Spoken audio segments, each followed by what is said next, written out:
Sir நம்ம நிறைய வீடியோவில் பதிவு செஞ்சோம்.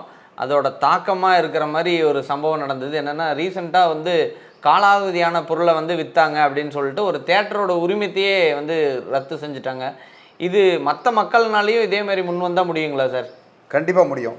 அதில் வந்து பார்த்திங்கன்னா food safety and standards act 2006 கீழே FSSAI அதனால் காலாவதியான பொருள், அதாவது எக்ஸ்பைரி டேட்டுக்கு மேலே அந்த பொருள், அந்த ஒரு பொருள் இருக்குது, அந்த பொருளை வந்து ஒரு 24 மணி நேரம் 24 மணி நேரம் தான், அதில் 48 மணி நேரம் கழித்து கெட்டுப்போன பாலை நம்ம குடிக்க முடியுமா? குடிக்க முடியாது. குடித்தா நமக்கு வந்து உடலுக்கு கேடு. இந்த ஒரு கட்டுப்பாட்டின் கீழ் ஒரு தேட்டரை க்ளோஸ் பண்ணியிருக்காங்க, இதே சென்னையில். ஸோ இது கேள்வி என்னென்னா, இதை போல் பல வேறு எங்கேயாவது ஹோட்டல்ஸு இல்லை வேறு ஏதாவது நிறுவனங்கள் அதில் இந்த மாதிரி இருந்ததுன்னா அதை கண்டிப்பாக அது செய்ய முடியும்.